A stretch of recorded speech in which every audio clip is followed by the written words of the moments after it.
Election commission ने 65 lakh vote काट दिए। अब विपक्ष सवाल कर रहा है किससे पूछ के आपने वोट काट दिया है। सर देखिए, विपक्ष अगर वोट काटने की बात कर रहा है तो वोट कटवाने में विपक्ष के ही लोग तो शामिल हैं।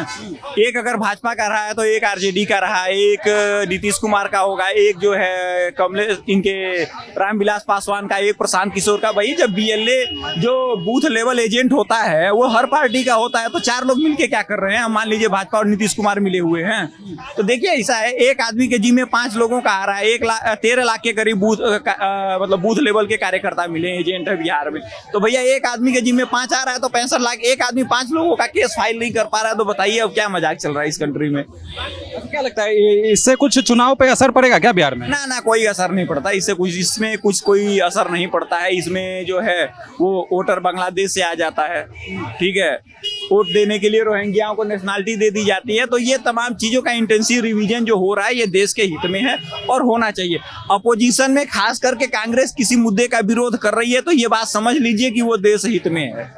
क्योंकि कांग्रेस को अगर मौका मिला था भैया, तुम 1948 में ही ये डिसाइड कर लेते ना कि हमारे देश में ये आईडी पेपर बनेगा जिसके चलते तुम इस देश के सिटीजन हो। लेकिन चाहे भाजपा हो चाहे कांग्रेस हो, मैं तो बार बार ये कहता हूँ कि दोनों मिलकर 80 साल में डिसाइड नहीं कर पाए कि इस देश का नागरिक कौन है। चुनाव आयोग तो राहुल गांधी को ऐसी फटकार लगा दी, अब माफी मांगना पड़ेगा उनको। नहीं, चुनाव आयोग ने बहुत अच्छा किया है। मैं पहली बार चुनाव आयोग से खुश हुआ हूँ। भाई मशीनरी जो है वो तो स्टेट की होती है, चुनाव आयोग की तो कोई मशीनरी नहीं है। और चुनाव आयोग ने फटकार लगाया। राहुल गांधी देखिए, राहुल गांधी की प्रॉब्लम ये है कि उनके खानदान ने वोट चोरी करके ही सत्ता में आए हुए हैं, तो उनको आज भी ये लगता है कि हम मोदी जी जीत गए तो मोदी जी वोट चोरी कर रहे हैं। चोर को सामने वाला चोर ही नजर आएगा, ईमानदार को सामने वाला ईमानदार नजर आता है। क्या लगता है राहुल गांधी माफी मांगेंगे कि अभी तो बिहार भागे हुए हैं? राहुल गांधी माफी नहीं मांगेंगे, कोर्ट में रिटर्न माफी मांगेंगे। अगर नहीं मांगेंगे तो उनकी सदस्यता भी जाएगी, ठीक है।